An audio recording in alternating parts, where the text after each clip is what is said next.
एक राजा था, मायावी और एक नंबर का नौटंकीबाज।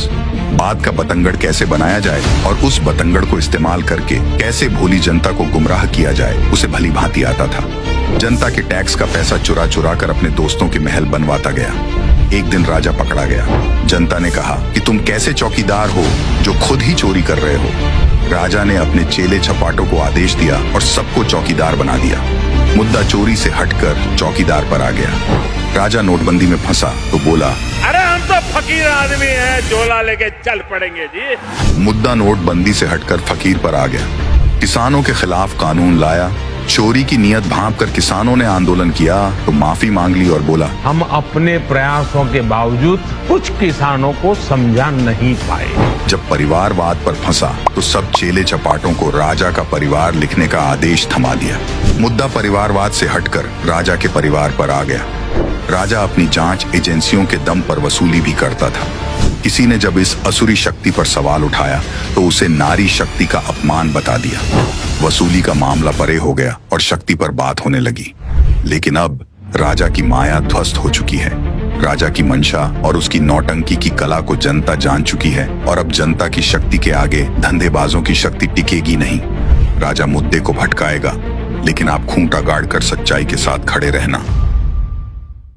याद रखेंगे, सबका साथ सबका विकास। कुछ काम होते हैं आरंभ कर देने होते हैं, कुछ काम होते हैं 5 साल में पूरे भी कर देने होते हैं। बड़ा मुद्दा है गुड गवर्नेंस। माताओं बहनों का सम्मान होना चाहिए।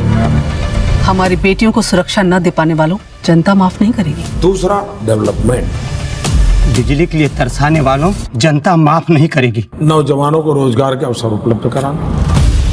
नौजवानों को रोजगार ना देने वालों जनता माफ नहीं करेगी। मैनिफेस्टो 21वीं सदी की पूर्णाहुति के लिए नहीं होता है जी, एक सरकार के कार्यकाल के लिए होता है। जो कृषक है, किसान है, उसकी जो मेहनत है उसको पूरा दाम मिलना चाहिए। अब तक 50,000 से भी ज्यादा किसानों ने आत्महत्या की है। याद रखेंगे, जब स्टेबिलिटी है तो तुम पूछ सकते हो, भाई इतने साल हो गए तुमको ये काम दिया था, क्यों नहीं कर रहे हो? जनता माफ नहीं करेगी। एक एक पाई हिंदुस्तान की वापस लाई जाएगी और हिंदुस्तान के गरीबों के लिए काम लाई जाएगी। आपके सपनों को पूरा करने में कोई कसर नहीं छोड़ूंगा।